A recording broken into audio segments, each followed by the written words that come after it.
भाई साहब अल्लाह के नाम पर कुछ दे दो, रोटी सालन दिला दो, घर में बच्चे भूखे हैं, अल्लाह भला करेगा। ये जुमले शायद ही कोई हो जिसने ना सुने हो। शेर कायद की सड़कों पर इस तरह की सदाएं लगाए अपने आप को मजबूर बे आसरा बताने वाले ये पेशावर गदागर मार्केट्स, गली कूचे, होटल्स और पब्लिक मकामात पर वारिद हो जाते हैं और सादा लोह इंसान से कुछ न कुछ रकम लेकर दूसरे शिकार की तरफ चल पड़ते हैं। पेशावर गदागरों का ये अमल इन जरूरतमंदों को इनके हक से महरूम कर देता है जो मजबूरी के बाइस किसी से सवाल करते हुए शर्म महसूस करते हैं। अमीर अहले सुन्नत दामद बरकातुहुल आलिया पेशावर गदागरों से मुतालिक फरमाते हैं, जो प्रोफेशनल भिखारी हों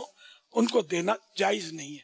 कि ये गुनाह पर उनकी मदद, ये गुनाह कर रहे हैं, हम ये देते रहेंगे तो ये मांगते रहेंगे, ये मेहनत मजदूरी नहीं करेंगे। और जो ऐसा करते हैं और हकदार ना होने के बावजूद जो लोगों से सवाल करते हैं उनको भी डर जाना चाहिए कि अल्लाह के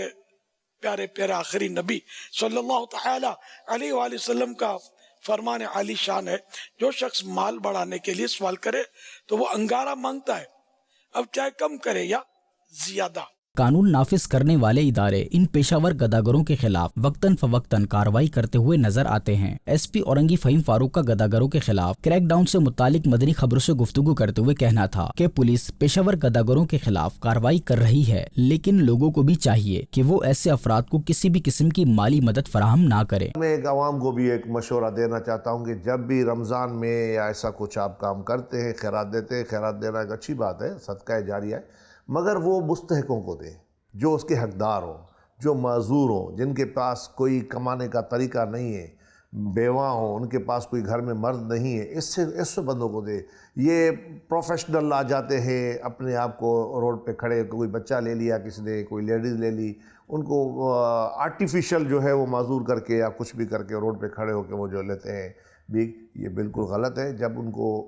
खैरात सदका जो भी दे रहे हैं वो सोच समझ कर दें, देख कर दें, ऐसे नहीं देंगे यार फकीर आ गया बस जान छुड़वानी। मिरातुल मनाजीह में है कि हलाल पेशा ख्वाह कितना ही मामूली हो भीख मांगने से अफजल है कि इसमें दुनिया और आखिरत में इज्जत है। अफसोस आज बहुत से लोग इस तालीम को भूल गए।